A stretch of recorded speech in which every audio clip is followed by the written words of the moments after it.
Capítulo 11. El arte y la ciencia del repaso mental. Existe una sola forma de imaginación admirable, la imaginación que es tan intensa que crea una nueva realidad que hace que las cosas ocurran. Sean Fräulein. Un amigo mío me llamó hace poco desde la carretera. Iba de camino de vuelta hacia Battlefield Northwest después de un viajecito al norte del estado de Nueva York, donde vive su familia. John es soltero, el menor de 6 hermanos, y trabaja como profesor de filosofía en una universidad estatal cercana. Para decirlo en pocas palabras, vive una vida dedicada a la mente.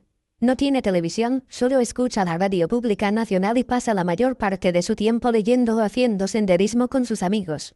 Visitar su hogar es como ir a un centro de retiro. Sus vecinos más cercanos están a más de 400 metros de distancia.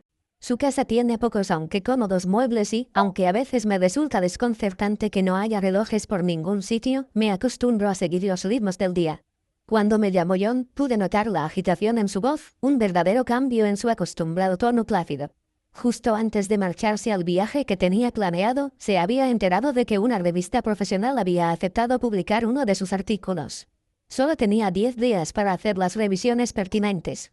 No podía cambiar sus planes de viaje a esas alturas, así que decidió hacer la revisión mientras visitaba a su familia y enviarme el manuscrito para que yo le diera mi opinión antes de mandárselo de nuevo al editor. Un plan ambicioso, pero John es una de esas personas cuyas intenciones se corresponden por lo general con sus acciones. Después me llamó para decirme que no me enviaría el artículo en la fecha acordada. En un principio habló vagamente sobre otras cosas que se habían entrometido. Supuse cuáles serían esas intromisiones. Por otras conversaciones, he sabido que John es tan distinto de su familia como el día de la noche. Cada uno de sus 5 hermanos es tan activo como él contemplativo, y ellos son proclives a los estallidos emocionales y al dramatismo, mientras que él es tranquilo y estable, y todos tienen hijos.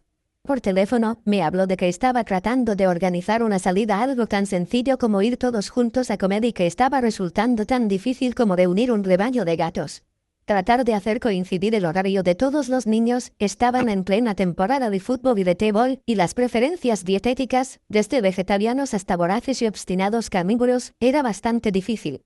Tratar de lidiar con los diferentes estados emocionales de 26 personas, sus padres incluidos, había sido casi imposible, pero no del todo. Después de 4 días de una visita programada para 6, sin embargo, se dirigía hacia el aeropuerto para volver a casa. Estaba harto del ruido incesante, de las conversaciones en las que se necesitaba una chapa para meter baza y de la atención constante que exigían los niños. Me dijo que siempre se había creído capaz de mantener la calma en medio de cualquier tormenta, pero, azotado por el viento y calado hasta los huesos, en ese viaje se había escondido bajo la cubierta. Conducir el coche de alquiler recién asegurado sería justo lo que necesitaba para relajarse un poco. De otra forma, estaba seguro de que habría visto en el telediario cómo lo sacaban arrestado del avión por haber intentado saltar desde una de las puertas de la cabina. Ambos nos echamos a reír, a sabiendas de que nunca sería capaz de algo así. También sonreí cuando me dijo que el trabajo con el que llevaba 2 meses, con mi ayuda, le había hecho posible sobrevivir a la visita que había hecho a su familia, al menos durante un rato. John se había quedado intrigado con mi historia sobre el arte y mi pasado con las artes marciales. Él nunca se había interesado mucho por el deporte, pero le fascinaba la disciplina mental del judo, del karate y de las demás. Bromeó sobre convertirse en un guerrero ninja, pero un ninja escritor. Así que le conté el planteamiento que yo había seguido años antes, cuando estaba a punto de conseguir el cinturón negro. Realizaba combates de entrenamiento con otros miembros de mi clase, en ocasiones con 2 o 3 a la vez. Aunque realizaba algunas sesiones de entrenamiento en casa con alguno de esos compañeros, también pasaba el mayor tiempo posible sentado en el sofá, luchando con ellos en mi cabeza. Había trabajado con todos ellos antes, y sabía cuáles eran sus tónicas, sus puntos fuertes y sus debilidades, de modo que sabía bastante bien lo que podía esperar de ellos. A fin de prepararme para el examen de cinturón negro, repasé una y otra vez en mi mente cómo lucharía con cada uno de ellos. Podía ver mis bloqueos y patadas, y las secuencias y combinaciones que usaríamos, tanto ellos como yo. También practiqué en mi mente todas mis técnicas y movimientos para asegurarme de que mis bases eran precisas e impecables. A medida que la sesión mental progresaba, perdí la noción del tiempo y del espacio. Era como si realmente estuviera en el gimnasio y no en casa. Cuando terminé con la sesión, me sentí preparado y me di cuenta, no sin cierto asombro, de que si bien me parecía que acababa de sentarme, en realidad había pasado más de una hora. Jones moría de ganas de aprender cómo conseguir un estado mental similar mientras escribía y había estado practicando durante los 2 meses anteriores a su viaje. Se llevó el trabajo consigo tal y como había planeado y me dijo que había conseguido sacar 1 o 2 horas al día para hacer algunas revisiones. Al principio, la cacofonía y el caos generados por sus parientes y sus sobrinos lo habían sumergido en una nube de conmoción. Me lo imaginé sentado en una silla mientras sus sobrinos y sobrinas corrían a su alrededor exigiendo su atención. Sus fallidos intentos por organizar y estructurar el día yacían esparcidos por el suelo, aplastados bajo el alboroto entusiasta de los niños. Sin embargo, durante unas cuantas sesiones matinales, e incluso algún rato después de que los más pequeños y sus soñolientos padres se levantaran de la cama para echar los cereales en los tazones de su progenie, John sacó tiempo para hacer parte de su trabajo.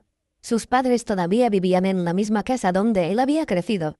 Se trataba de una enorme y extensa casa victoriana cuyo rasgo principal era el porche que la rodeaba y que se había dividido en 3 partes. Dijo que se sentía igual que cuando era un niño y se subía a un álamo que había al otro extremo de la propiedad en busca de un momento de tranquilidad. Allí leía durante horas o miraba hacia arriba a través del mar de hojas para contemplar las formas de las nubes que pasaban. Se quedaba allí hasta la hora de la cena, cuando por fin notaban su ausencia y sus padres enviaban a una partida de búsqueda para encontrarlo. Instigado por los recuerdos de su infancia, John salió al porche poco después del amanecer, antes de que los demás se levantaran.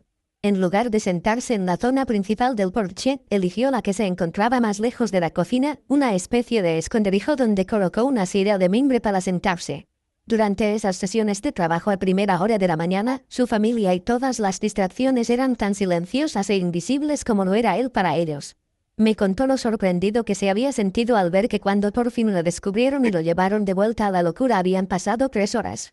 Una vez que el bullicio de los pájaros que emanaba de los árboles a esa temprana hora de la mañana se desvaneció, John dejó de oír los golpes del tenedor contra el plato mientras batían la masa para las tortitas, las risas de Elmo y los ruidos de Tonas, la locomotora. Todas las imágenes y los ruidos de la ajetreada casa se desvanecieron y lo único que existía para él era el resplandor azulado de la pantalla de su ordenador portátil. John me dijo que esos momentos le parecían una bendición, pero que no era capaz de repetirlos durante el resto del día ni de mantener la sensación de paz que le proporcionaban. Le dije a John que me impresionaba que hubiera logrado tener al menos esos momentos al día. Él me replicó que la casa en la que todos ellos habían crecido parecía haber sido embrujada y que sus hermanos habían vuelto a la adolescencia. Él mismo se sentía arrastrado hacia las discusiones y las nimiedades, y cuando esas horas tranquilas de las mañanas comenzaron a disminuir, supo que había llegado la hora de marcharse. Veo la experiencia de John como otra metáfora de cómo funcionan nuestro cuerpo y nuestra mente juntos, y de cómo en ocasiones también parecen estar en desacuerdo. Como ya hemos visto, en lo que se refiere a las adicciones emocionales, el cuerpo se comunica con el cerebro de ciertas formas que a veces resultan perjudiciales, revisa el capítulo 9.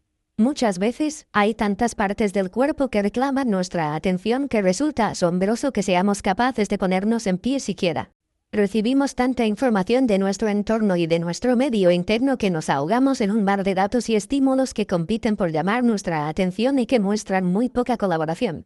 Por suerte para nosotros, y como ahora ya sabemos, también podemos encontrar una especie de estado de gracia en medio del bullicio del entorno. Lo que John experimentó durante esos momentos en el porche y cómo interrumpió el caos que lo rodeaba es una lección sobre cómo acallar el tumulto emocional que todos experimentamos con tanta frecuencia. Si John reflexionara más a fondo sobre lo que hizo, encontrar un refugio de paz en el que poder trabajar y perder la noción del tiempo y del espacio, descubriría que la clave está en romper con las adicciones emocionales y con la rutina acostumbrada de nuestra vida diaria, basadas en los recuerdos del pasado. Comprendería mejor que todos poseemos la capacidad de cambiarnos a nosotros mismos, de alterar nuestros comportamientos, de anular los efectos de ciertos rasgos y de romper los eslabones que nos encadenan a nuestras inclinaciones heredadas genéticamente. Lo más sorprendente es que, al igual que John, todos somos capaces de dejar de prestar atención a lo que nos rodea.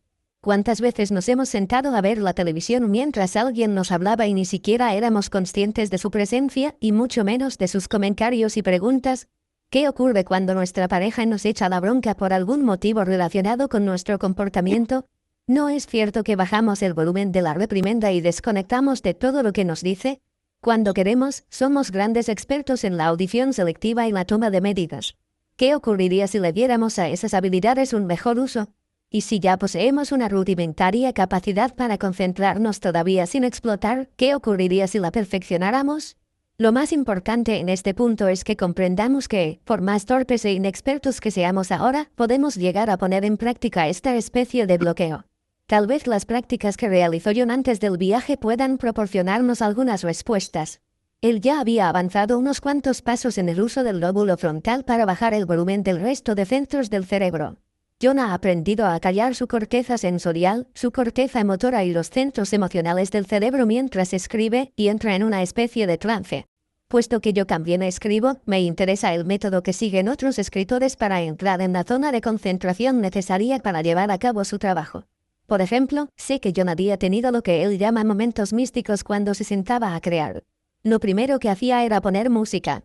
No cualquier tipo de música. Había descubierto que si la música tenía letra, le costaba mucho más concentrarse, así que siempre elegía música instrumental, ya fuera clásica, bandas sonoras o New Age. El jazz le parecía demasiado ajetreado. Cuando trabajaba en los primeros borradores y ni le hacía falta consultar notas, utilizaba velas para que la iluminación fuera más suave. La combinación de la música y el ambiente lo ayudaba a encontrar un núcleo de calma, y siempre escribía los primeros borradores por la noche, cuando el resto del cerebro estaba lo bastante cansado como para mandarlo a dormir sin problemas, como él decía. John siguió esta estrategia sin saber nada del lóbulo frontal ni de sus efectos y poderes. Había intuido los beneficios de la concentración focalizada y diseñó su propio método para conseguir ese estado de calma. En los últimos meses, él y yo hemos hablado de manera más explícita sobre el lóbulo frontal y el papel que juega en la concentración y la focalización. John decidió utilizar esta información para un propósito muy específico. Quería escribir mejor y adentrarse con más facilidad en ese estado que le permite escribir. Sufrió el llamado bloqueo del escritor cuando terminó su tesis y estaba decidido a no pasar nunca más por esa experiencia. Comenzó a prestar atención a su entorno y a su estado mental en los días buenos, cuando el proceso creativo le resultaba tan fácil como navegar a favor del viento en un día soleado, y también en esos días en los que se sentía como si navegara en contra del viento y las olas chocaran contra su proa.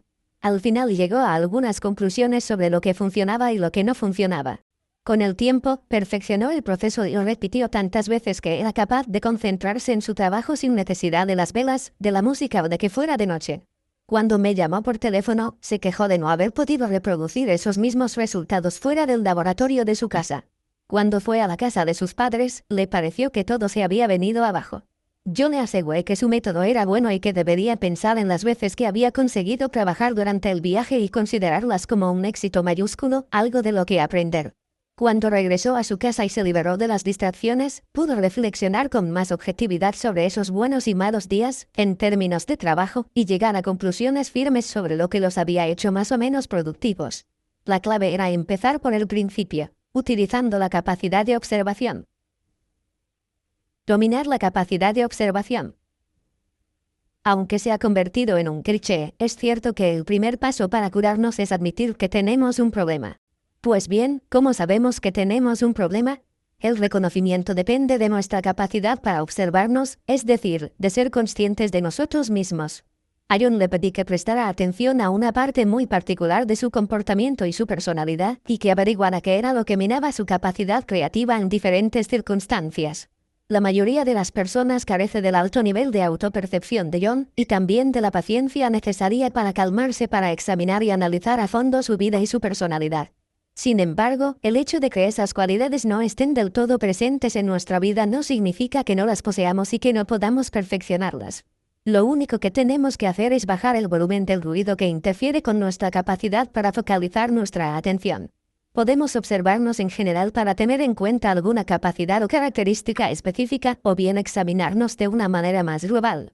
Lo que demuestra que somos capaces de observar nuestro comportamiento de forma crítica es la frecuencia con la que utilizamos esas habilidades cuando se trata del comportamiento de otra persona. Estoy seguro de que todos nos hemos preguntado en innumerables ocasiones por qué algunas personas parecen incapaces de verse a sí mismas con claridad. Hemos especulado sobre si cierta persona sabe el aspecto que tiene con un traje en particular y hemos presenciado una reacción emocional de la intensidad de una erupción volcánica ante lo que parecía una tontería. Es muy probable que en estas ocasiones nos hayamos preguntado, ¿acaso esta persona no se da cuenta de cómo es?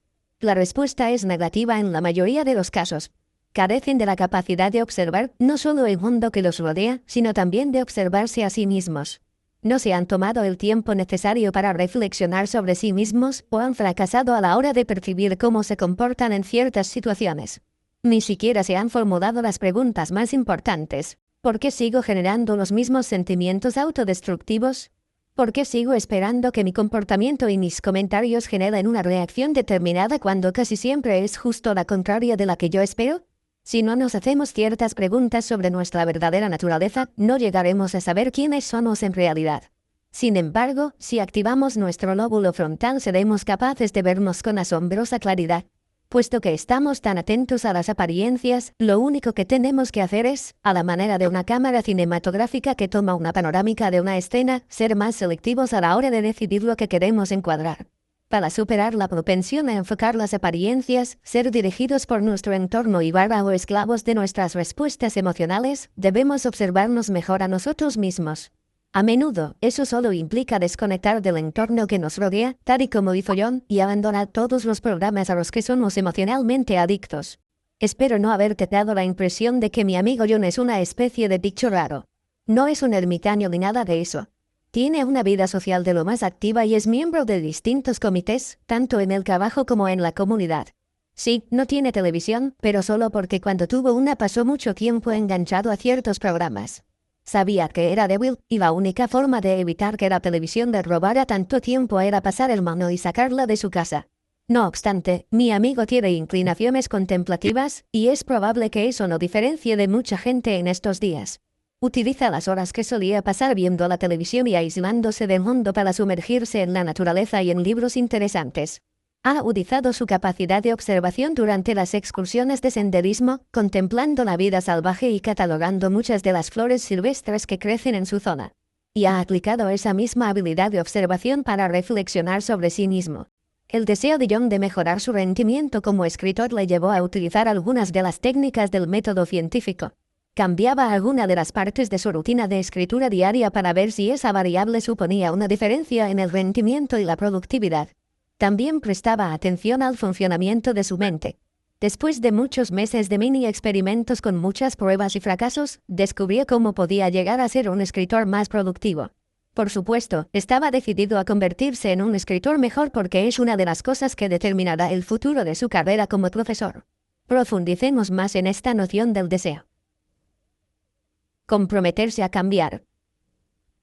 Puesto que la mayoría de la gente es mala observadora y no ve los vínculos evidentes entre el comportamiento, la salud y los estados de ánimo, a menudo es necesario que ocurra uno de esos sucesos que te cambia la vida para que las personas concentren la atención en sí mismas, en sus gustos e inclinaciones. La buena noticia es que el hecho de que estés leyendo este libro indica que sientes deseos de cambiar.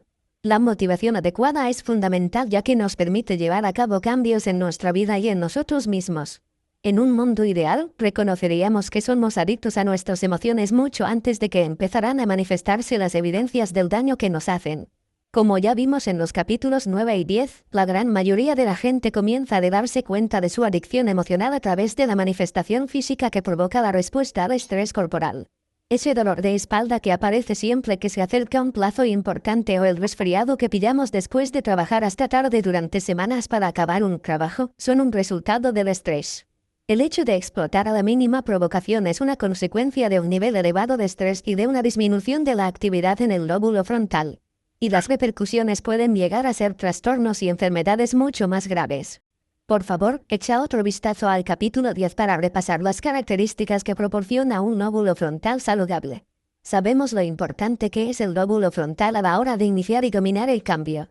Y, aunque este lóbulo nos ayuda a concentrarnos en un objetivo, es necesario que hagamos un esfuerzo de voluntad para permitir que la corteza prefrontal lleve a cabo su trabajo. Es decir, debemos aunar el acto y la intención. Comprometerse a cambiar es siempre complicado. Esos circuitos neuronales comunes y rutinarios que hemos estructurado en nuestro cerebro nos permiten vivir una vida cómoda y fácil. Buscamos siempre la comodidad, pero cambiar resulta incómodo. Prometemos comenzar una dieta, hacer ejercicio a diario, dejar de ver la televisión, pasar más tiempo y dedicar más atención a nuestros hijos, pero parece que las circunstancias de la vida van siempre en contra de nuestro objetivo. Para cambiar hace falta mucho esfuerzo de voluntad y un alto grado de compromiso. Recuerdo la primera vez que participé en un triatlón. Las pruebas de atletismo y de ciclismo me resultaban bastante fáciles. Llevaba practicándolas durante tanto tiempo que ni siquiera debía pensar en lo que hacía. También aprendí a nadar de niño y llevaba años haciéndolo, y tampoco debía prestar mucha atención a lo que hacía en el agua. Después del primer triatlón en el que competí, me di cuenta de que sabía mantenerme en el agua, pero no sabía nadar. Me dieron una buena patada en el trasero en la prueba de natación. Así pues, encontré un entrenador que me enseñó a nadar, es decir, me enseñó a dar brazadas y a fortalecer la espalda con técnicas de perfeccionamiento. En la primera clase me quedé asombrado al darme cuenta de que no me habían enseñado a nadar de la forma más eficiente y tampoco de una manera que me permitiera ir más rápido. Me habían enseñado el método más recomendable para mantenerme a flote y ayudarme a sobrevivir. ¿Te suena de algo? La mayoría de nosotros hemos aprendido a sobrevivir. De hecho, eso es lo que hacemos la mayor parte de nuestra vida. Nos las apañamos. Sin embargo, puesto que yo era una persona muy competitiva, quise hacer algo más que apañármelas. Quería ir más rápido. Así pues, busqué a alguien con más conocimientos y experiencia que yo para que pudiera enseñarme. Fue una experiencia esclarecedora en muchos sentidos. Tuve que deshacerme de la técnica de brazada que había utilizado durante muchos años y aprender una forma completamente diferente de mover las piernas y los brazos. Me sentía frustrado cuando notaba que iba más despacio, ya que tenía que pensar con detenimiento en lo que hacía, pero con el paso del tiempo el nuevo método comenzó a resultarme más natural. Cuando me cronometraban en una prueba de 100 metros y veía que había mejorado mi rendimiento, me sentía incluso más motivado a soportar las incomodidades. No me hizo falta estar a punto de ahogarme para sentirme motivado. Encontré una razón para cambiar. No estaba satisfecho con el estado de las cosas. No me gustaba terminar entre el resto del grupo. No me satisfacía apañármelas sin más. Además, solo cuando adquirí ciertos conocimientos y estructuré una nueva red neural llamada natación fui capaz de observar mejor mi técnica. Al final, conseguí corregir mis defectos. Retomaremos estas ideas en el capítulo 12, pero por ahora tengamos presente lo importante que es encontrar una motivación. Una vez que lo hagamos, nos quedaremos atónitos al ver que también mejora nuestra capacidad de observación, que nos motivará a abandonar esa forma de vida y a encontrar una nueva y mejorada zona de bienestar.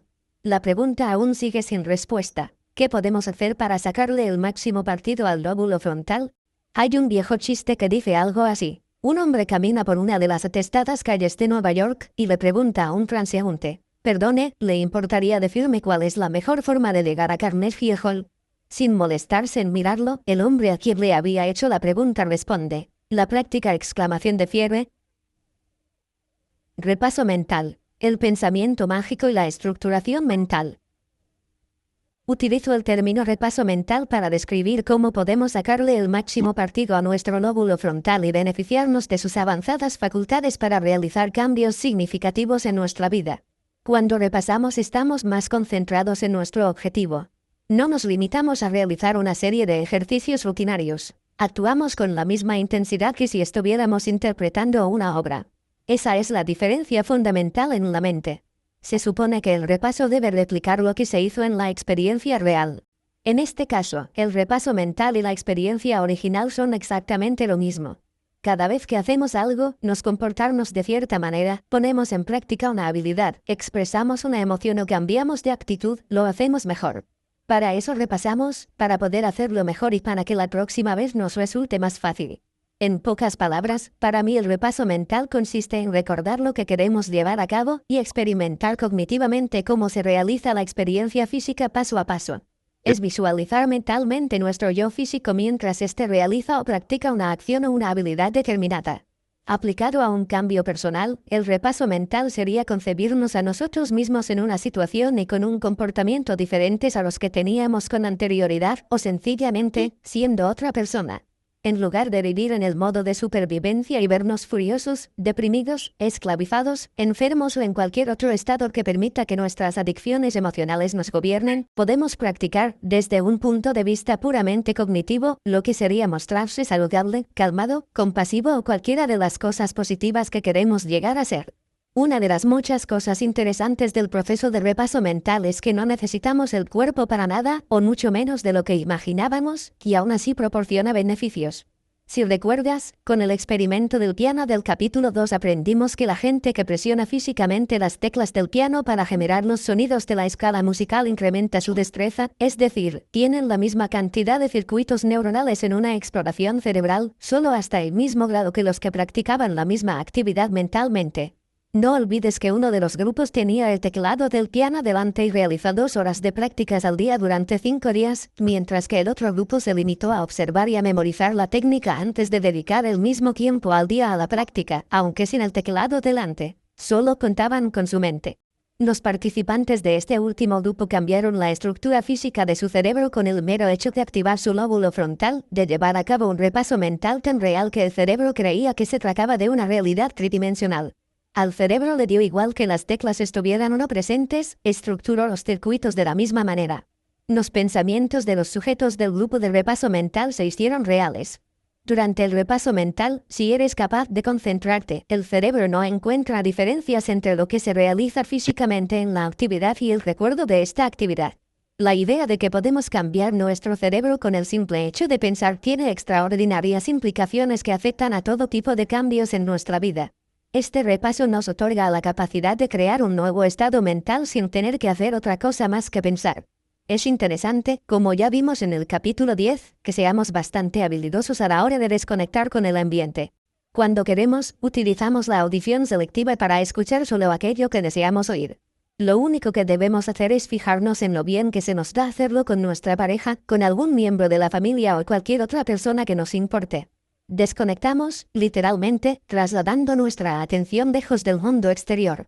Es evidente que esos pianistas mentales eran capaces de concentrar gran parte de su atención en la tarea que se traían entre manos y de bloquear los pensamientos no relacionados que caracterizan gran parte de nuestra actividad mental. El silenciamiento inicial del resto de centros cerebrales y la concentración en el objetivo son los primeros pasos que hay que dar para acabar con los patrones de pensamientos basados en los sentimientos familiares y el apoyo en los estados emocionales. Al lóbulo frontal se le da bastante bien esa tarea cuando le ordenamos que la lleve a cabo. El paso siguiente es igual de sencillo. Tenemos que crear un ideal en nuestra cabeza de lo que queremos repasar. Debemos hacernos las preguntas adecuadas después de reflexionar sobre nosotros mismos. ¿Quién quiero ser? ¿Qué debo cambiar de mí mismo para conseguirlo? ¿A quién conozco o qué fuentes pueden ayudarme a desarrollar este modelo de trabajo en mi mente?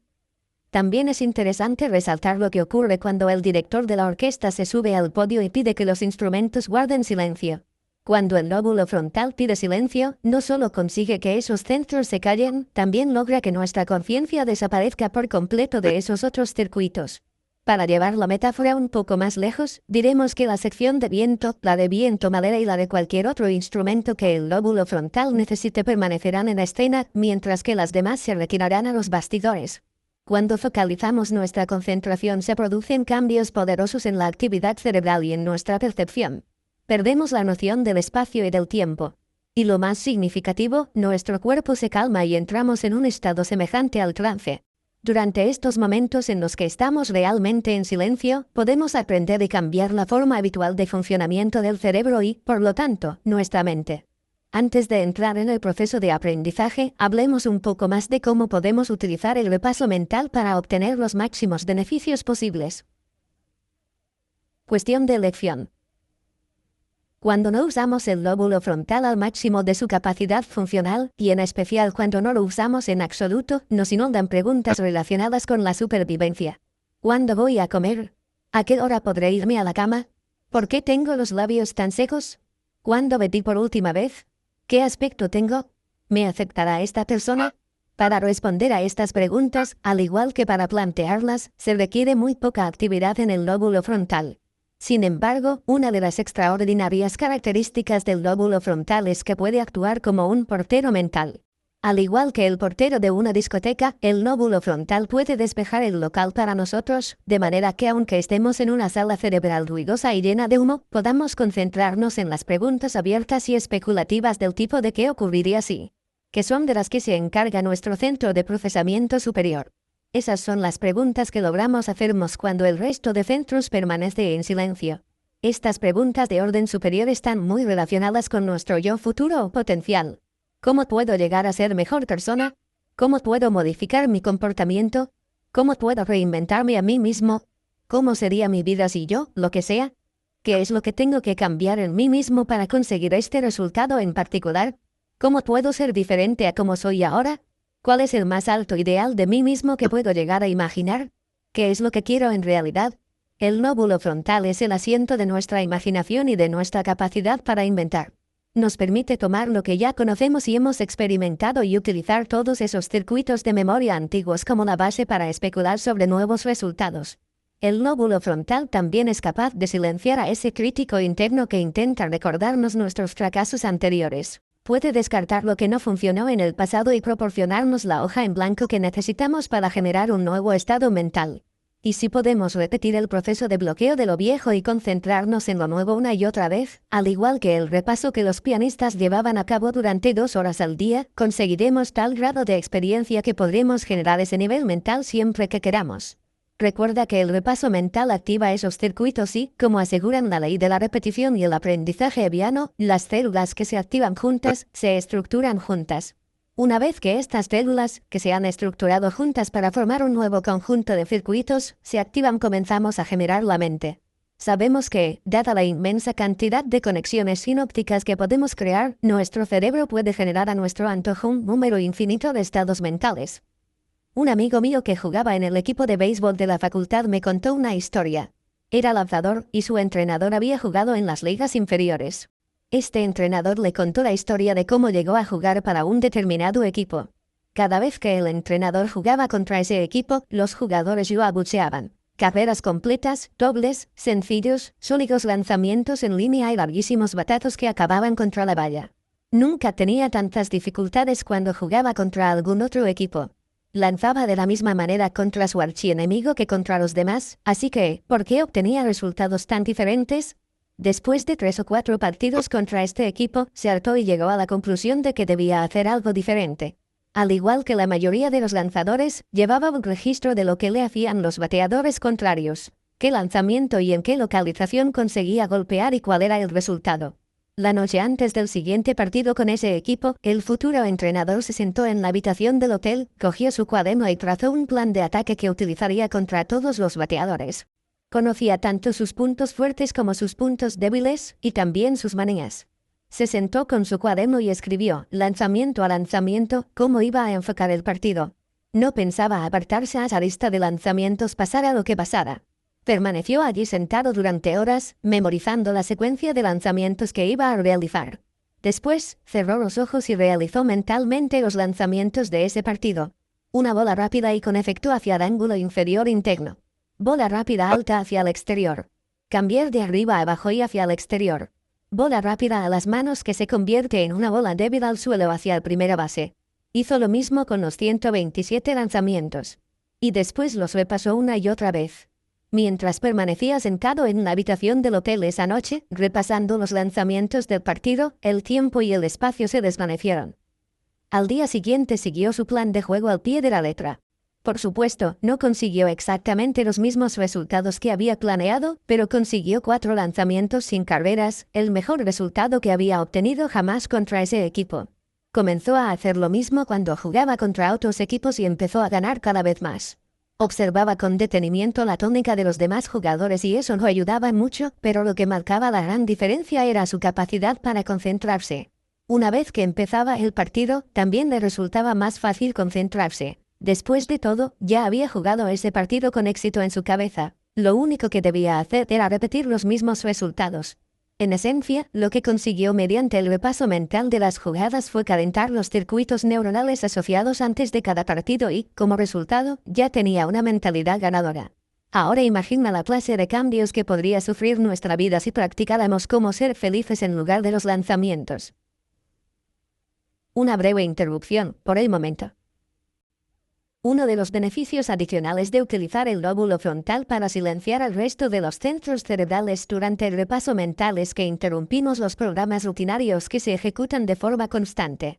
Cuando los practicantes de la meditación están totalmente concentrados en una idea, las demás partes de su cerebro dejan de recibir sangre. Y el cese del aporte sanguíneo en un área significa que no hay actividad en esa área.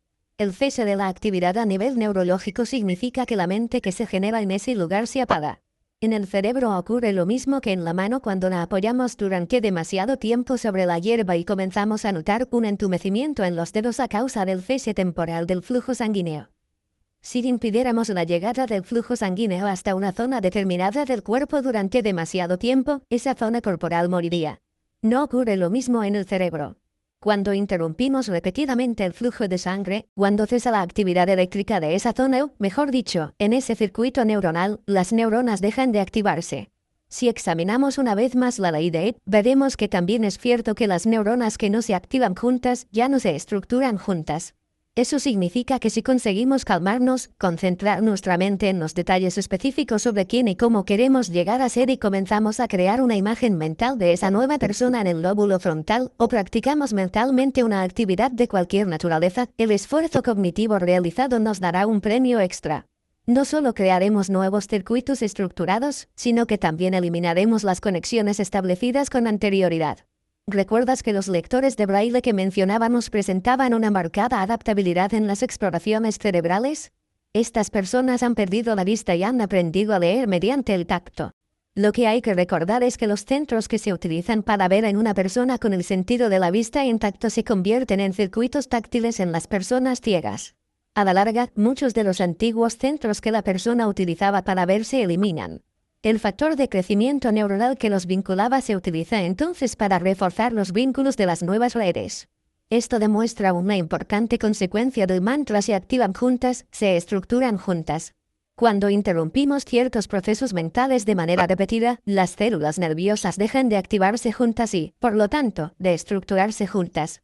La buena noticia es que esas neuronas no desean permanecer inactivas, así que buscan nuevas conexiones y reciclan el factor de crecimiento neuronal para vincularse con otras neuronas. No es más que un cambio de lugar. El factor de crecimiento neural de un grupo de circuitos se traslada hasta otro nuevo grupo de circuitos. Podemos eliminar antiguos patrones y secuencias que activábamos de forma rutinaria y volver a utilizar el factor de crecimiento neural para la creación de nuevos y mejorados patrones y secuencias, para fortalecer las nuevas conexiones sinápticas que estamos creando.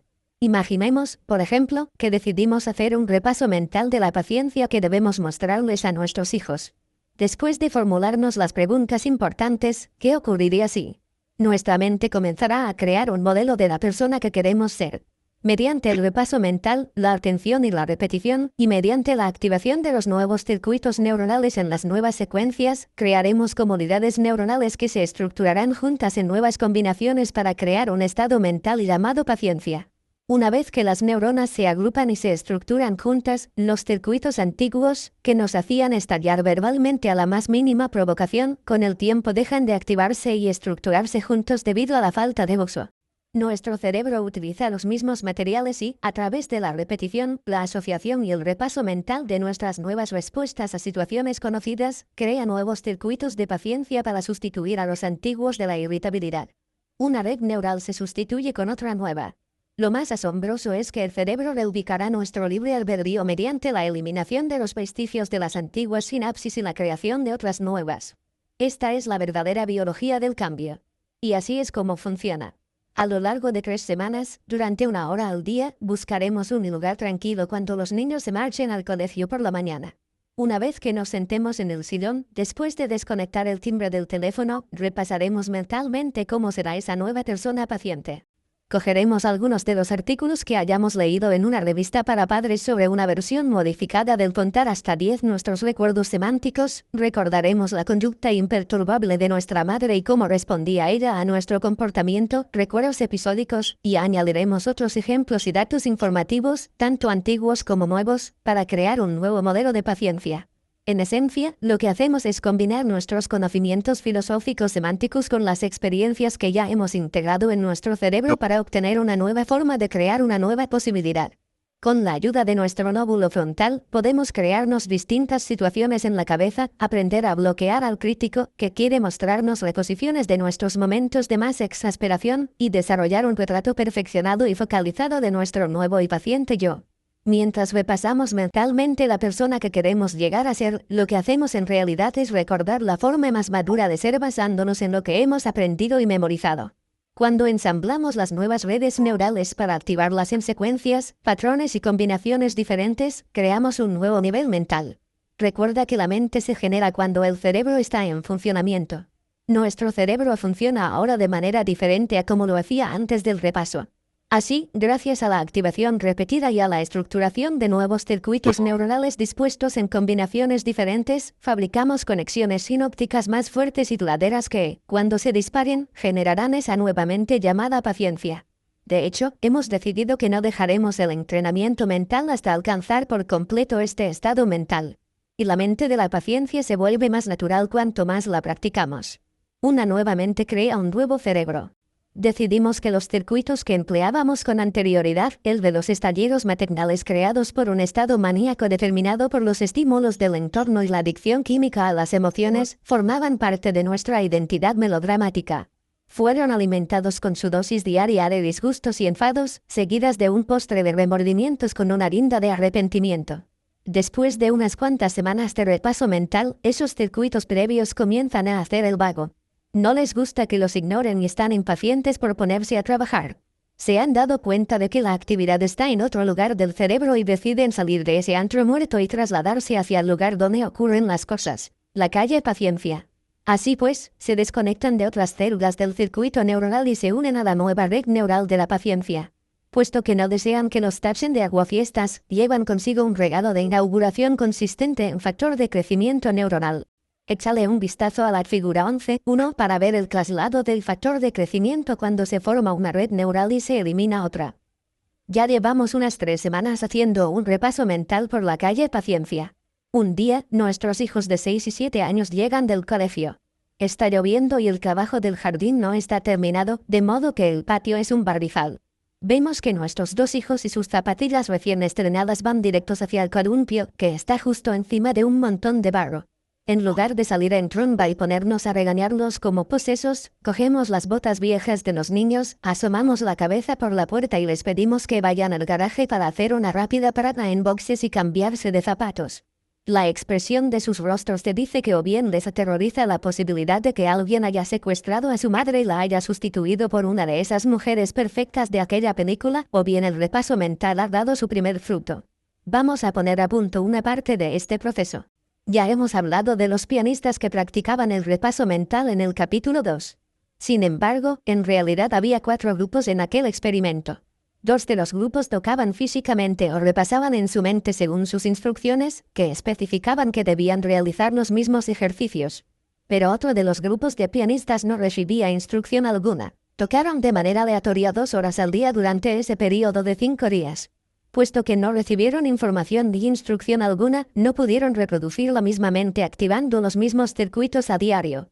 Puesto que no recordaban lo que habían hecho el día anterior, eran incapaces de activar las mismas redes. Por lo tanto, debemos ser precisos y persistentes a la hora de hacer nuestro repaso mental del nuevo yo en el que vamos a convertirnos. Mientras nuestra arquitectura cerebral desarrolla nuevos circuitos más evolucionados y refinados y los viejos patrones se eliminan, enviamos nuevas señales a las células corporales. Dado que todas nuestras células están conectadas al tejido nervioso, mientras creamos nuevos circuitos y desconectamos sinapsis antiguas relacionadas con el antiguo yo, el cuerpo cambia y se modifica a nivel celular. Por lo tanto, puesto que nuestras células escuchan a hurtadillas nuestros pensamientos, cuando la materia gris de nuestra corteza comience a sustituir las redes emocionales indeseadas por nuevos circuitos neuronales, nuestras células recibirán señales neurológicas distintas y empezarán a modificarse también. Por ejemplo, si empezamos a sustituir la red neuronal de la culpa relacionada con nuestro antiguo yo con nuestro nuevo ideal de yo, modificaremos la señal del sentimiento de culpa que enviamos a las células corporales. Cuantos menos circuitos de culpa queden, menos probable es que enviemos esa señal al cuerpo. La eliminación de esos circuitos, pues, provocará que las células comiencen a cambiar sus receptores para la culpa. En otras palabras, si la red neural desaparece, las células ya no necesitarán esos receptores y generarán otros nuevos y más útiles. De igual forma, como ya no activamos el circuito de la culpa porque su estructura se está viniendo abajo, ya no fabricaremos los mismos péptidos que desencadenaban el flujo químico a nivel celular. Así es como nuestro cuerpo se cura de la enfermedad cuando superamos por fin las adicciones emocionales. Anulamos las emociones indeseadas creando nuevos recuerdos y dejando a un lado el territorio conocido de la mente. La figura 11.2 ilustra este proceso de cambio. Cuando creamos nuevas redes neurales, paciencia, y eliminamos las antiguas, exasperación, enviamos nuevas sustancias químicas y nueva información neurológica a las células corporales, que a su vez sustituyen sus antiguos receptores. Profundicemos un poco más en la forma de combinar nuestro poder de concentración y el gusto por los desafíos del lóbulo frontal para crear una poderosa fuerza de cambio. El repaso mental y el arte de la contemplación. Puede que te estés preguntando, ¿quién tiene tiempo para hacer un repaso mental? ¿De verdad crees que puedo pasar 1 hora al día sin hacer otra cosa que pensar en ser otra persona? ¿De veras esperas que me siente ahí tanto rato? Quizá no nos demos cuenta de que, si hacemos el repaso mental como es debido, nuestro sentido del tiempo y del espacio se desvanecerá y esa hora será como 5 minutos. No vemos de dónde sacar tiempo hasta que encontramos una motivación para hacerlo. La actividad del lóbulo frontal está relacionada con la toma de decisiones y el uso del libre albedrío a la hora de elegir, la planificación de nuestros actos y la creación de nuestro futuro. Queremos ignorar ciertos sentimientos corporales y superar esas señales y las emociones que generan. Los antiguos circuitos integrados y los estados del ser siempre tratan de convencernos de que no cambiemos, desde el nivel más básico. Adelante, cómete esa bolsa de patatas. Podemos empezar la dieta mañana hasta el más elevado. Sí, esa persona está haciendo comentarios ignorantes y racistas, pero en realidad no tengo por qué decir nada al respecto. Ambos ejemplos requieren que tengamos un poco más de coraje y nos alejemos un poco más de nuestra zona de bienestar, algo para lo que es posible que no estuviéramos preparados en el pasado. Si nos gusta la comodidad, nos gusta la familiaridad. Tal vez nos asuste el éxito. Sentarse en silencio a solas con nosotros mismos puede resultar un poco abrumador, pero es necesario. Me maravilla el número de personas que me dicen lo agobiadas y nerviosas que están, lo mucho que desean un momento de paz y tranquilidad. Con todo, esa paz y tranquilidad que anhelan termina sustituyéndose con algún tipo de diversión sin sentido. Lo que de verdad necesitan es una transformación consciente, y el repaso mental es justo eso. Creo que la mayoría de la gente tiene en su caja de herramientas algo llamado reflexionador. Tal vez no lo usemos muy a menudo, así que es posible que esté un poco oxidado. Pero podemos limpiarlo. El reflexionador es algo así como una lupa. ¿Recuerdas que cuando éramos niños queríamos una lupa, un microscopio o un telescopio? Queríamos tener algún tipo de instrumento científico que nos ayudara a adentrarnos en los misterios del universo o, al menos, prender fuego a un trozo de papel. Los niños son curiosos por naturaleza y la curiosidad y la reflexión van de la mano. Cuando de verdad queremos entender algo, pensamos mucho en ello. No quiero hacer demasiado hincapié en este punto, pero hay algo en nuestro sistema educativo que aplasta la curiosidad de nuestros hijos. He visto cómo les sucedía a mis hijos, hasta cierto grado. Como padre, a veces me resultaba de lo más frustrante tener que responder a todos esos ¿por qué? ¿Cómo? ¿Cómo es posible que? ¿Y qué ocurriría si? Con los que los niños pretenden satisfacer su curiosidad natural. Pero esas preguntas son cruciales para el proceso. Como adultos, es probable que respondamos rápidamente esas preguntas. Siempre que respondemos y les proporcionamos los datos reales, los animamos con un acabemos con esto de una vez y sigamos adelante mental. Estoy seguro de que los profesores se enfrentan a muchas más preguntas de este tipo y que se sienten todavía más presionados a continuar. Después de todo, hay que dar cierta cantidad de temario al día. Pero por extraño que parezca, lo que más recuerdo de las clases del colegio, del instituto o de la facultad son lo que podemos llamar paréntesis en el temario. Me encantaba que un profesor se fuera por las ramas y, en lugar de memorizar las enmiendas del Estatuto de Derecho, escuchar la vida de Thomas Jefferson o alguna otra cosa que no estaba estrictamente relacionada con el temario en cuestión. Asimismo, en mi opinión, la reflexión es algo más liberadora. Va un poco más allá de lo que tradicionalmente consideramos como un acto de intensa concentración en un pensamiento, idea o concepto determinado. Puede que cuando comenzamos el proceso de repaso mental tengamos una idea precisa en mente. Pero cuando reflexionamos sobre ella, también nos surgen preguntas del tipo, ¿qué ocurriría si? ¿O cómo sería? ¿Qué ocurriría si decidiera que a partir de ahora voy a ser una persona más evolucionada? ¿Hay algo de lo que sé o de lo que acabo de aprender que pueda aplicar en este momento para hacerlo mejor la próxima vez? Cuando nos hacemos estas preguntas, empezamos a especular, y eso es bueno, porque así se inicia el proceso. Y es bueno porque, si existe especulación, significa que estamos planteándonos posibilidades y no buscando ese tipo de respuestas duales incuestionables, correcto o incorrecto, blanco o negro, sí o no. Lo extraordinario del lóbulo frontal es que le encanta enredarse en ese tipo de reflexión especulativa. Tenemos toneladas de respuestas duales en el cerebro. Tenemos relaciones de hechos y descripciones de experiencias archivados por todos los rincones del cerebro. Podemos seleccionar uno de esos datos para responder preguntas en un instante y sin mucho esfuerzo por parte del lóbulo frontal. Sin embargo, cuando nos hacemos preguntas especulativas, cuando comenzamos a considerar alternativas y posibilidades, el lóbulo frontal se activa. La razón es que la respuesta no está almacenada en ningún lugar y nos llevará algún tiempo dar con ella, y al lóbulo frontal le encantan los desafíos. En la biblioteca de mi zona tenemos grandes bibliotecarios. Estos hombres y mujeres se pasan la mayor parte del día respondiendo preguntas como dónde se encuentra la fuente de agua o dónde están los lavabos. Con un poco de suerte, les preguntan algo sobre la localización de las estadísticas demográficas de Estados Unidos. Los bibliotecarios son siempre amables y educados con todo el mundo, pero cuando yo voy y les pregunto dónde puedo encontrar información sobre la posible relación entre el lóbulo frontal y el tamaño del pie de los pueblos indígenas del suroeste de Estados Unidos, o la posible correlación entre las precipitaciones y el auge y la caída de la tribu Anasazi, sus ojos se iluminan. Están ansiosos por marcharse y reflexionar sobre este tipo de preguntas. Lo mismo le pasa al lóbulo frontal. Le encanta construir nuevos modelos de pensamiento basados en la búsqueda de nuevas posibilidades. La mayoría de las preguntas que les hacen a los bibliotecarios requieren que ellos busquen la respuesta en una única fuente. Cuando le hacemos preguntas especulativas de más largo alcance, nuestro bibliotecario frontal tiene que buscar en múltiples fuentes para organizar hechos e inferencias que le permitan crear un modelo que responda a nuestra pregunta. Si nos preguntamos cómo sería nuestra vida si tuviéramos menos restricciones, el lóbulo frontal, gracias a las conexiones que mantiene con el resto de las partes del cerebro, se pondría manos a la obra, como un grupo de pilotos de caza que corren para llegar a su avión.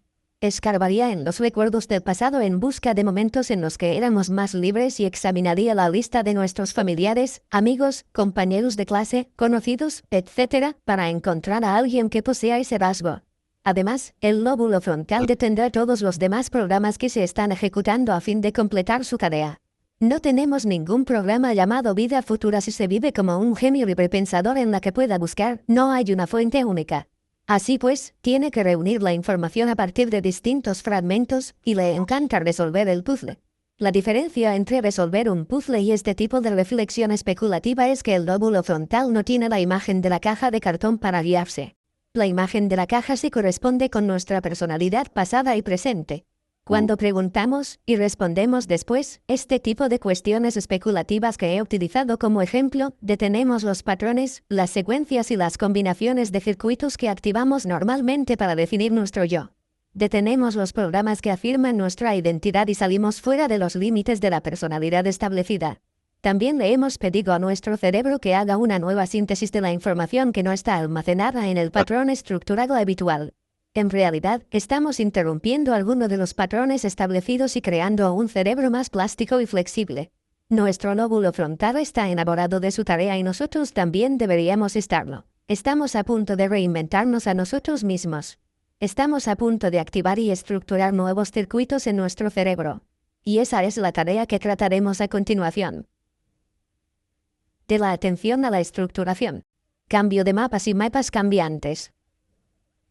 Desde el momento en el que nuestra percepción se centra en una representación mental y en el que esa imagen se convierte en algo más real para nosotros que el mundo que nos rodea, comenzamos a crear nuevas conexiones en nuestro cerebro. La corteza prefrontal crea nuevas redes fuera del territorio conocido de nuestra personalidad para que el cerebro pueda almacenar y después experimentar la nueva información. De esta forma, el lóbulo frontal puede dejar un mapa de nuestra percepción consciente en el cerebro, almacenado como un nuevo recuerdo. Este proceso de almacenamiento y planificación proporciona evidencias físicas de que la mente ha experimentado un pensamiento. Así pues, el pensamiento deja huellas tangibles en el cerebro humano. Mediante las nuevas técnicas de exploración y las cámaras microscópicas, hoy en día podemos contemplar la mente viviendo pensamientos cuando las neuronas se extienden activamente para formar redes neurales y sus ramas se balancean en el medio acuoso que las rodea. ¿Cómo afecta el modo en que utilizamos la atención a nuestra manera de reestructurar el cerebro? Imagina que estamos estudiando las instrucciones del mando a distancia que viene con nuestro nuevo equipo de altavoces. Las instrucciones tienen tal cantidad de palabras desconocidas que comprenderlas requiere toda nuestra concentración. Mientras tratamos de entender lo que dice, nuestro perro nos lame la cara para que le hagamos unas cuantas caricias. Además, el teléfono está sonando, nos duele la cabeza y dentro de 10 minutos tendremos que ir a buscar a nuestra hija al colegio. Está claro que el hecho de que nuestra atención esté dividida entre tantos estímulos reduce nuestra capacidad para concentrarnos en la tarea que tenemos entre manos. Pero nuestro mayor obstáculo son las distintas redes neurales que activan nuestro perro, una cosa, el teléfono, un sonido, el dolor de cabeza, nuestro cuerpo y la cita, tiempo. Esas redes neurales se activan eléctricamente en las áreas sensorial y motora de la corteza y también en las áreas asociativas del neocórtex. Sin embargo, no podemos lograr que nuestro cerebro se concentre en nada mientras todas esas redes neurales conocidas están activadas. Nuestro cerebro está prestando atención a tantos estímulos conocidos que no tiene tiempo de integrar nueva información. Estamos desfasados. Analicemos más a fondo este concepto. Cuando nuestra atención se traslada a redes neurales preexistentes, nuestro perro, por ejemplo, nuestra conciencia regresa a las experiencias y conocimientos familiares, con todas sus asociaciones con nuestra identidad. Nuestra percepción ocupa una vez más las redes neuronales estructuradas previamente, las que contienen todas las asociaciones pasadas que nos definen. Así pues, nos damos cuenta de que no podemos aprender lo necesario para manejar el sistema de altavoces. Nuestra atención se ha extraviado en la sección estructurada del cerebro relacionada con nuestra identidad. Esta es la razón por la que no somos capaces de aprender cálculo diferencial mientras pensamos en la persona que va a venir a cenar y en la ropa que deberíamos ponernos. De manera similar, estar conectado y tratar de tomar una decisión con respecto a los preparativos de las vacaciones no es el movimiento más inteligente, ya que esos pensamientos compiten por nuestra atención con la lista de cosas que hay que comprar para la cena o la enfermedad de nuestro gato. Para estructurar nuevos circuitos a largo plazo en nuestro cerebro, debemos examinar nuestras redes neurales para construir un modelo que podamos asociar con aquello que estamos aprendiendo. El lóbulo frontal nos permite decidir qué redes neurales debemos activar e inhibir la actividad del resto para que podamos prestar atención a lo que aprendemos. El problema no es que nos adentremos en territorio desconocido, sino que no podemos mezclar los pensamientos nuevos o las ideas originales con zonas antiguas que no tienen absolutamente nada en común con las conexiones que estamos fabricando. Cuando centramos nuestra mente en un único pensamiento, nuestro lóbulo frontal puede reducir la frecuencia de activación de las conexiones sinápticas en las redes neurales de otras áreas cerebrales. Recuerda que el lóbulo frontal posee numerosas conexiones con otras regiones del cerebro y controla el funcionamiento de todas ellas en base a donde situamos nuestra atención. En consecuencia, la atención completa y la focalización permiten que el lóbulo frontal mantenga en mente la imagen que elijamos e impide cualquier posible interrupción por parte de otras redes neuronales asociativas.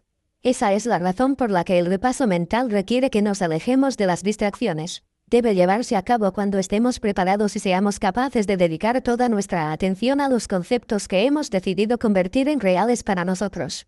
Volvamos a nuestro objetivo de aprender cómo se utiliza el mando a distancia. Si hemos desarrollado nuestra capacidad de concentración y hemos aprendido a usar nuestro lóbulo frontal mejor que la mayoría de la gente, podremos aumentar la atención que ponemos a lo que estamos haciendo hasta tal punto que olvidaremos el dolor de cabeza. Los lametones del perro en la cara dejarán de existir, el timbre del teléfono pasará desapercibido y podremos concentrar toda nuestra atención en lo que estamos aprendiendo, libres de distracciones. Sin ese nivel de concentración, no obstante, jamás llegaremos a sustituir esos viejos circuitos con otros nuevos. Y por eso, cuando estamos aprendiendo a concentrarnos, es más efectivo encontrar un lugar tranquilo, sentarnos sin distracciones y repasar mentalmente aquello que queremos aprender. Y por eso, en el caso de aprender a manejar el equipo de altavoces, lo mejor sería abordar la tarea cuando estemos solos, con el teléfono desconectado y sin otras distracciones o exigencias que reclamen nuestra atención. Queremos resultados, y la atención focalizada y la concentración nos los proporcionarán. No hay otra manera. ¿Para qué mover un dedo? Así pues, ¿en qué puede beneficiarnos todo este asunto del repaso mental? Tal vez creamos que podemos cambiar nuestro cerebro con solo pensar, pero ¿qué efectos tendría eso en nuestro cuerpo? El simple hecho de repasar mentalmente una actividad puede proporcionarnos enormes beneficios sin mover un dedo siquiera. Vamos a poner un ejemplo. Tal y como describe un artículo publicado en el Journal of Neurophysiology en 1992, en cierto estudio se dividió a los sujetos en 3 grupos. A los individuos del primer grupo se les pidió que realizaran ciertos ejercicios en los que se estiraba y flexionaba un dedo de la mano izquierda, a razón de 5 sesiones de entrenamiento por semana durante 4 semanas. El segundo grupo debía repasar los mismos ejercicios en la mente, con el mismo régimen de sesiones, sin activar físicamente ningún músculo del dedo. Los participantes de grupo control no ejercitaron ni el dedo ni la mente. Al final del estudio, los científicos compararon sus descubrimientos. Se comparó la fuerza del dedo de los participantes del primer grupo con la de los miembros del grupo control. ¿Pan comido? No. Por supuesto, los individuos del grupo que había realizado los ejercicios poseían un 30% más de fuerza en el dedo que los del grupo control. Todos sabemos que si un músculo levanta un peso de manera repetida aumenta su fuerza. Lo que probablemente no sepamos es que el grupo que repasó mentalmente los ejercicios demostró un 22% más de fuerza muscular y solo habían repasado los ejercicios con la mente. Así pues, la mente provoca cambios significativos en el cuerpo físico. Si podemos hacer eso con los dedos, ¿por qué no íbamos a poder aplicar el mismo principio a otras áreas? ¿Por qué no íbamos a poder curarnos de una enfermedad o de una lesión? Digamos, por ejemplo, que tenemos un esguince en el tobillo derecho. Esa lesión tardaría por lo general unas 6 semanas en curarse, tiempo en el que resultaría beneficioso mantener la extremidad en alto, aplicar hielo y alguna medida de compresión. Pero, ¿qué ocurriría si, en su lugar, repasáramos mentalmente cómo caminamos, saltamos y corremos con ese tobillo y nos imagináramos flexionándolo y extendiéndolo más allá de lo que se considera normal para una articulación lesionada? ¿Qué señal enviaría nuestro cerebro al tobillo?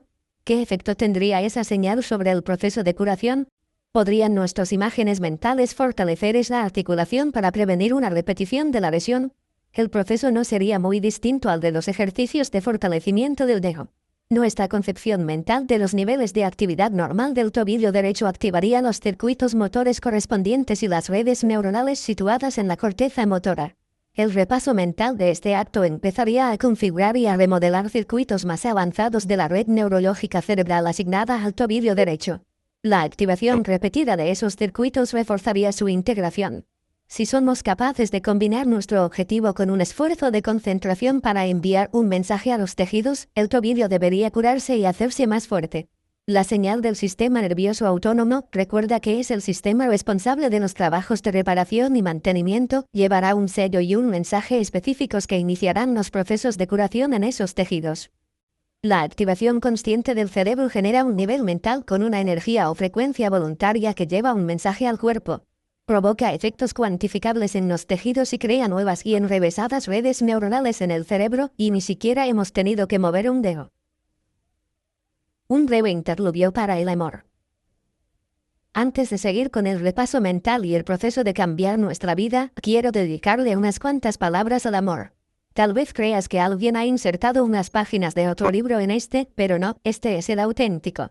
Cuando hablaba antes sobre la motivación, toqué el tema del amor. Creo que ahora ha llegado el momento de poner las cartas sobre la mesa y decir que quiero que nos enamoremos. Y no de cualquier forma, quiero que nos enamoremos profunda y completamente de alguna idea sobre nosotros mismos o sobre nuestro entorno que queramos llevar a cabo. La razón es bien sencilla. El amor es un poderoso motivador. La química cerebral del amor es completamente diferente de la que generamos en el modo de supervivencia. La poción de amor que se libera en el mesencéfalo crea vínculos en todos los mamíferos. Si nos enamoramos de nuestro ideal, nos uniremos químicamente con una nueva versión de nosotros mismos. ¿Recuerdas lo que se siente cuando nos enamoramos de alguien por primera vez? O al menos, así lo creemos, cuando habríamos estado dispuestos a saltar sobre enormes edificios solo para verlo o verla de nuevo. Los horarios dan igual, ningún compromiso anterior es tan importante como para no poder cambiarlo a fin de hacerle un hueco a este nuevo amor en nuestra vida. Lo mismo debería ocurrir con el proceso de repaso mental de la nueva visión de nosotros mismos. Debemos enamorarnos de esta nueva visión, no cansarnos ni aburrirnos jamás de ella. Somos un trabajo sin acabar. Deberíamos sentir siempre la necesidad de estar con este nuevo concepto, de visitarlo a menudo. Debemos unirnos con un patrón de pensamiento que nos motive, nos anime y nos cure. Después de todo, fabricar nuevas conexiones sinápticas es un proceso creativo y divertido. Todos los animales salvajes viven su etapa más juguetona y alegre cuando son cachorros, cuando la creación de nuevas conexiones sinápticas está en todo su apogeo. La visión que queremos crear de nosotros mismos debe despertarnos el mismo sentimiento que cuando nos enamoramos por primera vez, cuando el objeto de nuestro afecto nos parece la encarnación de todo lo que es puro y verdadero. Después de todo, ¿qué sentido tendría no esforzarse por conseguir la perfección? ¿Cómo vamos a tener la motivación necesaria para pasarnos horas sentados reflexionando y meditando por otra cosa que no fuera un ideal? ¿Por qué íbamos a ponernos un objetivo que se queda corto? Por más que parezca un cliché, creo que todo lo que merece la pena hacer hay que hacerlo bien. Ten por seguro que este no es uno de esos mensajes optimistas y fantasiosos típicos de la autoayuda que lo único que pretenden es que te sientas bien. Creo sinceramente que si vamos a pasar el tiempo repasando un nuevo ideal en nuestro lóbulo frontal para que esa idea se convierta en algo más real que el mundo que nos rodea, esa imagen debería ser la versión más evolucionada de lo que somos o de lo que creamos que podemos ser, ya sea un concepto más evolucionado de paciencia, de determinación, de salud o de agradecimiento.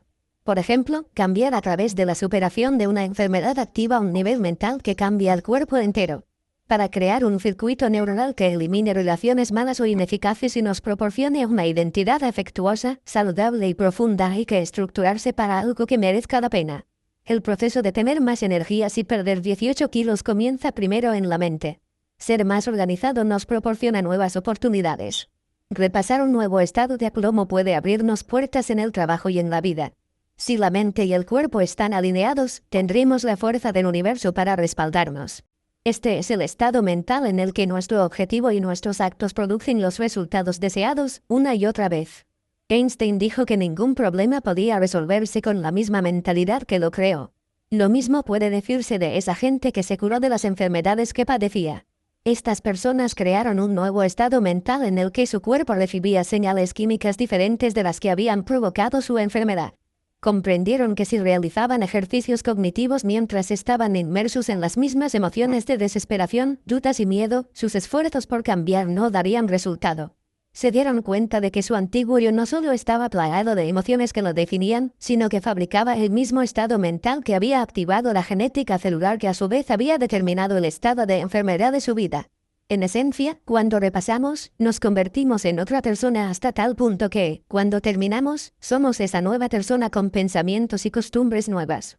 ¿Crees que las personas sobre las que hablé en el capítulo 2, las que se curaron a sí mismas de una enfermedad grave, se imaginaron a sí mismas con un tumor que se reducía el medio centímetro necesario para dejar de comprimir un nervio o con una vida en la que no se hubieran curado por completo de su enfermedad? Ellas se imaginaron sanas y felices, en lugar de deprimidas y enfermas. Sin duda, podrían haber obtenido algún beneficio de pensar en un objetivo menos elevado. Pero como colocaron el listón muy alto, su motivación era mayor y las recompensas se correspondieron con sus esfuerzos de concentración focalizada. Hay otra razón por la que debemos apuntar alto. Es importante ocupar nuestro lóbulo frontal con una tarea novedosa. Ya hemos hablado mucho sobre la novedad y sobre su función a la hora de estructurar nuevos circuitos. Cuando visualizamos un nuevo yo, no solo formamos circuitos nuevos. También unimos una imagen ideal holográfica y tridimensional de nosotros mismos a través del repaso mental. Al lóbulo frontal le encanta resolver puzzles. Se crece ante los desafíos que requieren la combinación de nueva información aprendida con antiguos conocimientos y experiencias pasadas procedentes de diversas fuentes y la creación posterior de nuevos patrones y combinaciones. El lóbulo frontal es tan habilidoso que la única limitación de su capacidad para construir estos modelos es nuestra propia capacidad para crear esa visión ideal de nosotros mismos. Profundicemos aún más en esto. Enamorarse de un concepto del yo que no hemos experimentado todavía implica que no existen componentes emocionales previos asociados con él. Recuerda que todos los recuerdos tienen emociones asociadas. Así pues, la única emoción que podemos relacionar con esta nueva visión del yo es el amor que aportamos. Deja que lo diga de otra forma. Si amamos el concepto de nuestro nuevo yo desde un principio, el amor es la única emoción que podemos relacionar con él, ya que todavía no hemos experimentado ese nuevo yo. Las experiencias están por llegar y son un factor importante para desarrollar nuestro cerebro al máximo. El efecto colateral de este proceso creativo es la alegría. Entrenamiento mental y resultados conscientes. La creación de nuestro nuevo yo. El propósito de este libro es enseñarnos a desarrollar nuestro cerebro. Hablamos de aprovecharnos de la biología cerebral, en particular de las extraordinarias capacidades del lóbulo frontal, para crear nuevos circuitos y abandonar deliberadamente los viejos, desfasados e innecesarios.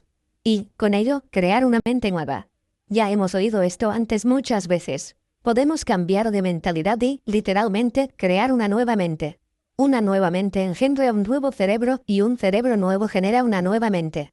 Ya hemos hablado del primer paso que hay que dar para desarrollar nuestro cerebro, el repaso mental. Ahora vayamos un poco más allá para ver cómo se utiliza este proceso para desarrollar nuestro cerebro y cambiar nuestra vida. Preparando el terreno. Lo primero es manipular nuestro entorno. Mi amigo John ha descubierto ciertos aspectos de este proceso al intentar maximizar su creatividad como escritor. Como recordarás, una de las primeras cosas que hacía antes de ponerse a escribir, tanto en su casa como durante la visita a su familia, era preparar el entorno. Por ejemplo, preparaba el terreno en su casa colocando velas y poniendo música instrumental de piano. El hecho de hacer esas dos cosas de manera repetida permitió que comenzara a asociarlas con los días de escritura buenos. Nuestro cerebro siempre está creando asociaciones. Las asociaciones positivas con la música y las velas fueron beneficiosas, pero al final John fue capaz de ponerse a escribir sin ellas. La forma en que John manipuló su entorno demuestra que es esencial, si queremos utilizar el repaso mental de manera eficiente, que nos alejemos de la gente, de los lugares, de las cosas, de los momentos y de los sucesos habituales que forman parte de nuestra vida diaria. Cualquier interacción con una de esas distracciones puede desencadenar un pensamiento asociativo automático. Ese es uno de los motivos por los que viajar a menudo nos permite pensar con mayor claridad sobre las circunstancias de nuestra vida, planear nuestro futuro con más lucidez, llegar a ciertas conclusiones con más facilidad y decidir sin problemas cuáles serán nuestros siguientes pasos a seguir. Cuando abandonamos nuestro mundo rutinario y predecible, los estímulos del entorno dejan de activar respuestas automáticas y habituales. El repaso mental puede ser como una excursión, siempre que alteremos nuestro entorno de manera que no tengamos asociaciones previas con él o con el estado mental que generamos en ese nuevo medio. Por supuesto, una vez que hayamos preparado el entorno, el siguiente paso es decidir qué parte de nuestra vida queremos cambiar o mejorar. Además, tendremos que aprender nuevos conocimientos para crear un nuevo concepto de nosotros mismos y dar vida a ese nuevo yo. Aprender nuevos conocimientos. Cuando estamos aprendiendo nueva información del mundo exterior, el lóbulo frontal reactiva los patrones y redes neurales existentes con patrones, secuencias y combinaciones diferentes. Los miles de millones de neuronas con sus billones de conexiones pueden crear un número infinito de combinaciones posibles en nuestra mente. El repaso mental y la evolución de nuestra mente que conlleva se basa en la adquisición de nuevos conocimientos y en la aplicación de esa información, de manera que podamos modificar nuestro comportamiento y vivir nuevas experiencias. Hasta ahora hemos concentrado nuestra discusión en el repaso mental y en el cambio mediante la utilización de materias primas, conocimientos y asociaciones que ya teníamos. Solo hemos mencionado de pasada que la investigación, el contacto con nuevos conocimientos, leer libros, ver los informativos de televisión y otras innumerables formas para aprender conocimientos o vivir experiencias, es fundamental para el proceso. Si queremos ser una persona nueva o comportarnos de manera diferente, no deberíamos limitarnos a lo que ya tenemos almacenado en nuestro cerebro. Si queremos explorar nuevas posibilidades, es imprescindible que adquiramos nuevos conocimientos y que los apliquemos para poder crear experiencias que generen nuevas emociones. En el capítulo 12 profundizaremos más en esta idea. Ahora que ya hemos incorporado nuevos conocimientos a nuestra caja de herramientas, estamos listos para construir nuestro ideal del yo. Por ejemplo, si queremos ser más compasivos, utilizamos los circuitos que ya tenemos asociados a ese concepto. Tal vez pensemos en una tía que hizo un montón de obras de caridad y que se ofreció como madre adoptiva de niños discapacitados. Recordamos el gran corazón que demostró al acoger a tantos niños y atender sus necesidades sin más recompensa que su propia satisfacción. Nos damos cuenta de que jamás la escuchamos quejarse y que nunca renegó su ayuda a los menos afortunados ni a nadie que la necesitara. Puede que también pensemos en nuestra madre y la compasión que nos demostraba cuando una relación fracasaba y estábamos hundidos. Hemos experimentado la compasión en nuestra vida y la hemos visto en los demás. Hemos leído cosas sobre la Madre Teresa y su obra, y hemos visto películas dedicadas a gente que renunció a muchas cosas para ayudar a los demás. Ya tenemos esos cimientos de recuerdos asociativos en nuestro cerebro. El paso siguiente es tomar esa materia prima y utilizarla para crear un nuevo ideal. Una vez más, cogemos lo que ya sabemos y lo unimos de forma diferente. Como los directores de la orquesta, tenemos acceso a todos los centros de memoria asociativa del cerebro, así que cogemos algunos instrumentos para tocar y otros para formar parte en la fabricación de un nuevo nivel mental relacionado con el concepto de la compasión. Podemos tomar el sincero y generoso espíritu de nuestra tía, la comprensión que mostraba nuestra madre ante nuestras necesidades emocionales, lo que hemos leído sobre la Madre Teresa y su trabajo en Calcuta, y lo que hemos aprendido de los textos budistas sobre abandonar las falsas apariencias y combinarlo todo en ese nuevo modelo de persona compasiva que queremos ser. A través del repaso mental, por ejemplo, podemos colocar en nuestro lóbulo frontal una imagen de la reacción que queremos tener la próxima vez que nuestra hermana, que lleva quejándose del inútil de su marido los últimos 15 años, nos venga con la misma lista interminable de quejas. Al crear una visión de esa nueva respuesta, dejaremos de activar los circuitos habituales que nos enfadaban y nos hacían responderle con evasivas.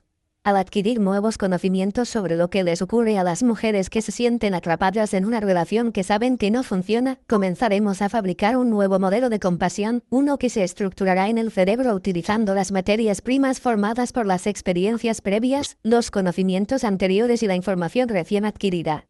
Esta nueva reacción se estructurará gracias al factor de crecimiento neuronal que en su día propiciaba nuestra reacción de adicción emocional. Ahora disponemos de la maquinaria necesaria para comportarnos de un modo diferente, ya que hemos creado nuevos circuitos a través del repaso mental. El lóbulo frontal nos permite modificar los circuitos existentes para convertirnos en un nuevo individuo. Lo único que hace falta para ser más compasivo, o cualquier otro atributo que deseemos, es concentración focalizada, voluntad, conocimientos y comprensión.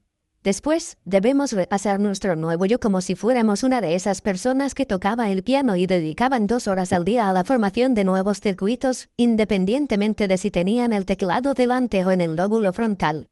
Así es como la gente del capítulo 2 fue capaz de curarse de las enfermedades que padecía. Así es como Malcolm X dejó de ser un criminal y se convirtió en un venerado líder de la lucha por los derechos civiles. Tenemos la capacidad de reinventarnos a nosotros mismos y convertirnos en individuos nuevos de forma consciente utilizando las mismas herramientas con las que construimos inconscientemente nuestro antiguo yo. Entre estas herramientas se encuentran la ley de la repetición y la ley de la asociación, la activación de nuevos patrones y secuencias basados en el conocimiento y la experiencia, el silenciamiento del parloteo interno que resulta de la concentración obsesiva en el medio externo y la percepción del estado emocional al que hemos llegado a ser adictos. Todas ellas utilizan nuestro más preciado regalo, el lóbulo frontal. Levantarse temprano. Si queremos reinventarnos, examinarnos y crear un nuevo concepto sobre nosotros mismos, tenemos que utilizar el repaso mental para activar esos nuevos circuitos a diario, siempre que podamos. Si repasamos todos los días, en especial si es a primera hora de la mañana, saldremos de casa con esos circuitos preparados. Puesto que ya hemos sido esa nueva persona en nuestra mente, ya hemos tenido esa mentalidad, nos resultará mucho más fácil ser esa persona cuando nos encontremos en una situación que ponga en tela de juicio el nuevo concepto. Por ejemplo, nos levantamos a las 5 de la madrugada con la determinación de practicar para ser una persona menos agresiva. Pasamos 1 hora manteniendo ese ideal, creado a partir de los recuerdos, las experiencias y los nuevos conocimientos, de nuestro nuevo yo más comprensivo y pacífico en el lóbulo frontal. Después, cuando nos metemos en la ducha, nuestros familiares eligen ese preciso momento para poner la lavadora y el agua empieza a salir fría. Puesto que hemos hecho nuestro repaso diario, sonreímos al recordar lo frágil que puede llegar a ser nuestra resolución en ciertas ocasiones y la frecuencia con la que la ponen a prueba. ¿Qué habría ocurrido en esta misma situación si nos hubiéramos despertado, hubiéramos apagado de un puñetazo el despertador, nos hubiéramos levantado de la cama sabiendo que debíamos darnos prisa para no llegar tarde y después nos hubiéramos dado esa misma ducha fría? Pues lo más probable es que hubiéramos activado esos antiguos circuitos y, después de asomar la cabeza por la puerta, le hubiéramos gritado como posesos al culpable de tan insensible y estúpido crimen contra la higiene. Si nuestro objetivo es librarnos de la ira, ¿cómo preferiríamos empezar el día? El camino por delante. Podemos reflexionar con más sagacidad sobre nosotros mismos si nuestro propósito es firme y logramos acallar los demás centros del cerebro. Una vez que seamos más expertos a la hora de observarnos, podremos empezar a preguntarnos cuestiones más extensas. Podemos utilizar al gerente de nuestra cabeza para enfrentarnos a problemas mayores y a más largo plazo, en lugar de concentrarnos únicamente en satisfacer las necesidades inmediatas de nuestro cuerpo y nuestras adicciones emocionales. Podemos utilizar el repaso mental a fin de prepararnos para las difíciles tareas que tenemos por delante. Aunque, al igual que un arquitecto, podemos construir un modelo de la casa de nuestros sueños que visualizamos como nuestro nuevo yo, la verdadera prueba llega cuando ponemos en práctica ese ideal y lo enfrentamos a los elementos del mundo real. El cerebro siempre seguirá las instrucciones del plano mental a la hora de construir nuevos montantes o cimientos. Hablaré más sobre esto en el capítulo 12. Por ahora, lo único que debemos comprender es que nuestro trabajo no acaba cuando comenzamos a utilizar el repaso mental. Tomar la decisión de acabar con el modo de supervivencia y crear un nuevo yo no son tareas fáciles. Resulta mucho más sencillo vivir de forma pasiva y no activa. Estamos demasiado acostumbrados a vivir según las rutinas estructuradas resultantes de la combinación entre nuestra herencia genética y nuestras experiencias. Cuando los cimientos de nuestra vida se bambolean a causa de alguna catástrofe, o si conseguimos salir de la niebla que genera nuestra naturaleza repetitiva y nuestro deseo de monotonía, tenemos la oportunidad de descubrir nuevas cosas sobre nosotros mismos, de examinar quiénes somos, quiénes queremos ser, dónde estamos y dónde queremos estar. Cambiar es romper con la costumbre de ser tú mismo. Lo que te pido es que te comprometas a encontrar un lugar tranquilo donde puedas pasar, como mínimo, 1 hora al día repasando esa visión ideal de ti mismo en la mente. Te pido que cortes el cordón umbilical que te une al entorno y a la descarga de sustancias químicas a las que todos hemos llegado a ser tan adictos. Te pido que te sientes sin moverte y que te liberes de esa vida hiperactiva, estresante y ajetreada que te está aplastando el espíritu y que se ha apoderado de ti. El repaso mental exige que le dejes claro tu objetivo al universo practicando mentalmente cómo sería tu nuevo y mejorado yo. Cuando llevas a la realidad esta visión idealizada que has creado, lo que recibes a cambio compensa con creces los sacrificios que has tenido que hacer. La claridad de esa visión y la profundidad de tu compromiso te recompensarán a la larga de formas que ni siquiera alcanzas a imaginar. Puedes abandonar el modo de supervivencia y trasladarte a un estado de creación con solo cambiar tu manera de pensar. En el capítulo 12 finalizaremos nuestro estudio con la explicación de lo que dice la neurología sobre pensar, hacer y ser. Cuando aprendemos a adentrarnos en un estado del ser, nuestra mente y nuestro cuerpo se funden y todos los engranajes se ponen en marcha para que ese cambio se convierta en un estado permanente. Eso es la evolución.